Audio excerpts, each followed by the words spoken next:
இதுல இன்னும் எத்தனை உயிர் தான் போகணும்னு எதிர்பார்க்குறீங்களோ பாருங்க. அதை நாங்க நடத்தி காட்டுவோம். எத்தனை பூங்கா சீரழிஞ்சு கிடைக்குது, அந்த பூங்கால சீரழிஞ்சு கோரிக்கை எடுத்துக்கிட்டு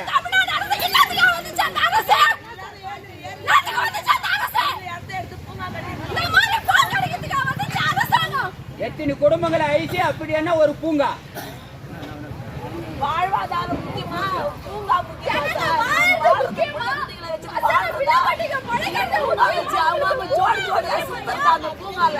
அது தேவையா? எல்லாம் அன்றாட கூலியும் ஏழை மக்கள் வசிக்கிற பகுதி அது. வீடு தொழில் செய்யறாங்க, மூட்டை தூக்குறாங்க, ஆட்டோ ஓட்டுறாங்க, ரிக்ஷா இழுக்கிறாங்க. இவங்க தான் நாங்க வசிக்கிறோம். எங்க கவர்மெண்ட் சர்வெண்ட் ஒருத்தர் கூட கிடையாது அங்க எங்க ஏரியாவில். நந்தகுமார் சார் அந்த வீடு எடுத்தே ஆகணும்னு சொல்லிட்டு இப்படி எங்கள் மாமனார் சாவுற ஆளே அவர் காலைல வாக்கிங் போவார், ஈவினிங் வாக்கிங் போவார். அவரோட அவ்வளோ நல்லாச்சு. ஆனால் அவர் இவ்வளோ என்ன நோட்டீஸ் விட்டாங்களோ அப்பயே எங்கள் மாமனாருக்கு ரொம்ப இடிச்சு உக்காந்துட்டாரு. உண்மையாக ரொம்ப ஆரோக்கியமாக இருந்தார் எங்கள் மாமனார். எங்கள் மாமனார் இவ்வளோ சாவாரு சத்தியமாக எனக்கு எதிர்பார்க்கல சார். உண்மையாக அந்த இடம் தான் சார், இடம் வீடு இடிக்கிறதா சார் எங்கள் மாமனார் இறந்தார். வேறு எந்த காரணமும் இல்லை சார். வீடு இன்னும் நேற்று வந்து கரண்ட்டு கட் பண்ணுறேன்னு சொல்லி இன்னும் கன்ஃபார்ம் ஆயிடுச்சு. முன்னாடியே நோட்டீஸ் விட்டது கொஞ்சம் பரவாயில்ல பார்த்துலாம் நம்ம நினச்சாங்க. கலெக்டர் ஆஃபீஸில் மனு கொடுத்துருந்தாங்க. கலெக்டர் ஆஃபீஸில் மனு கொடுத்துட்டு எல்லாருக்கிட்டையும் எம்எல்ஏ எல்லாருக்கிட்டையும் பேசணும். சரி ஏதாவது முயற்சி எடுத்து ஏதாவது நமக்கு பண்ணிடலான்னு நினச்சா நேற்று வந்து கரண்ட் பில் நோட் பண்ணாங்க. அது கன்ஃபார்ம் ஆகிடுச்சு. அவ்வளோதான் நம்மளுது நம்மளுக்கு பறி போகுது. அவ்வளோதான் நம்ம நடுத்தரெல்லாம் நிற்கணும்.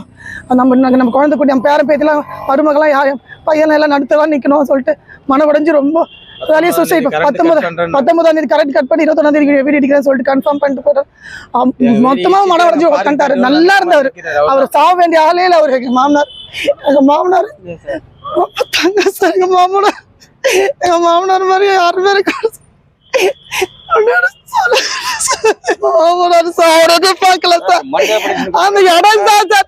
என்ன நோட்டீஸ் விட்டாங்களோ அப்பயே போச்சு சார். எங்க மாமனார் அப்பயே பாதி உயிர் அவர் போயிடுச்சு சார். மீதி உயிர் இன்னைக்கு போயிடுச்சு சார். பரவாயில்ல எல்லாரையும் சாவடிச்சுட்டு போனோமா கூட அப்ப வீடு சொல்லுங்க. அவங்க சுற்றலாமா சுயமா இருக்க சொல்லுங்க. எதெல்லாம் கட்டுங்க. ஆமா ஆமா இன்னும் எத்தனை உயிர் போக தெரியல. ஆனா எங்க மாமனார் மாதிரி இன்னும் எத்தனை உயிர் போக தெரியல. ஆனா அத்தனை பேருக்கு உயிருக்கும் கண்டிப்பா. அப்பாதான் இறந்தாரு. அவர் பேர் மணி. அவரோட பையன் தான், பெரிய பையன் தான். நானு இப்போ அந்த வாழ்ந்த இடத்துல அந்த வீட்டில் தான் வாழ்ந்தாரு. அந்த வீட்டை காலி பண்ணுன்னு சொன்னாங்க. அதுலேருந்தே அவர் பாதி மன வருத்தமாயிட்டாரு. இப்போ அதனாலேயே இப்போ இன்னைக்கு காலை கரண்ட் கட் பண்ணதுனாலே அந்த இதுவாலேயே நான் வாழ்ந்த இடத்துலயே நானே உயிர் விட்டுறேன், வேற எங்கேயும் உயிர் விடக்கூடாதுன்னு நினச்சி அவர் மனசுக்குன்னா நிச்சயத்தரில் பண்ணிக்கினார். ஆனால் இதுதான் ஆரம்பம். இதுக்கப்புறம் எல்லாருமே இப்படி தான் தூக்க போகிறது தான் சாவ போகிறாங்க. அதுதான் நடக்க போகுது. எங்களெல்லாம் சாவ வச்சுட்டு நீங்கள் பூங்கா கட்ட போகிறீங்க, எல்லாம் கட்டுங்க. நம்ம வந்து இன்னும் இருக்கிற ஜனத்தெல்லாம் சாவ வச்சுட்டு பூங்கா கட்டி என்ன பண்ண போகிறீங்கன்னு தெரியல. வாழ்கிற வீட்டில் இச்சிட்டு பூங்கா கட்டுறீங்க. வேற எங்கன்னா போனால் கூட பரவாயில்ல. எவ்வளவோ இடங்குது, அங்கே போய் பூங்கா கட்ட மாட்டேறீங்க. 44 கோடி இந்திக்காரணும் 100 வருஷமாக இருக்கிறோம். நாங்கள் ரோடு இல்லை, வழக்கு இல்லை, எந்தமே இல்லை. அப்போதுலேருந்து நாங்கள் இருந்தோம். 50 வருஷம் ஆச்சு எங்களுக்கு கரண்ட் வர்றதுக்கு. 50 வருஷம் கழிச்சு தான் எங்கள் ஏரியாவுக்கு கரண்ட் கொடுத்தாங்க. கரண்ட் வந்துச்சு, ரோடு போட்டாங்க, டேங்கு கட்டினாங்க, எல்லா வசதியும் பண்ணி கொடுத்துட்டு இப்போ எடுன்னு சொன்னால் எப்படி நாங்கள் எங்கே போவோம் சொல்லுங்க. எல்லாருமே இப்போதான் குடிசை வீட்டிலேருந்து ஓட்டு வீடு வந்தோம். ஓட்டு வீட்டிலேருந்து இப்போதான் கொஞ்சம் கொஞ்சமாக இந்த சீமை வீடு ஓடு போச்சு. அதுக்கப்புறம் இப்போதான் காங்கிரீட் வீடு கட்ட ஆரம்பிச்சிடும். 50 வருஷம் கழிச்சு இப்போ எங்கள் வாழ்வாதாரம் மேலே வந்துக்குது. இப்போ மொத்தத்தையும் இப்படி வெளியே அமிச்சா நாங்கள் எங்கள் பிள்ளைங்களை கூட்டு எங்கே போகிறது, எங்கள் வீடு கட்டுவோம். இன்னைக்கு என்ன விலைவாசி விற்கிது, இன்னும் விலைவாசி விற்கிது சொல்லுங்க. அங்கே எங்கே போகிறதுன்னு தெரியல. ஆனால் இதுக்கப்புறம் அது இடிக்கிறதுக்குள்ள எத்தனை பேர் சாவாங்க தெரியல. ஆனால் இடிக்கும் போது நாங்கள் எல்லாம் தென்னை ஊற்றின்னு சாவோம்.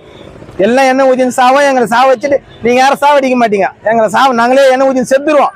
அந்த சாம்பிளோட சேர்த்து வாரி எடுத்துன்னு போய் போட்டுட்டு நீங்கள் எல்லாம் பார்க்க கட்டுங்க, எல்லாம் கட்டுங்க. அவ்வளோதான் கலவரி சொல்லிட்டோம். எல்லாருக்கிட்டையும் குறைய சொல்லிட்டோம். ஆனால் இந்த ஊரில் வந்து எங்களை வாழறதுக்கு யாரும் உருள. அவ்வளோதான். நீங்கள் என்னைக்கு இடிக்க வரீங்களா அன்றைக்கி எல்லாம் ரேஷன் கார்டு, ஆதார் கார்டு எல்லாத்தையும் போட்டுட்டு கொளுத்திட்டு நாங்களும் கொளுத்தின்னு செத்துருவோம். எங்கள் சாம்பிளோட சேர்த்து வாரி விசிறி போட்டு நீங்கள் பார்க்க கட்டுங்க. கோடி கோடியாக டெண்டர் போட்டு பார்க்க கட்டுங்க. பிளே ஸ்டோர் மற்றும் ஆப் ஸ்டோரில் இருந்து பாலிமர் செயலியை QR கோடு மூலம் பதிவிறக்கம் செய்யுங்கள். செய்திகளை உடனுக்குடன் பெறுங்கள்.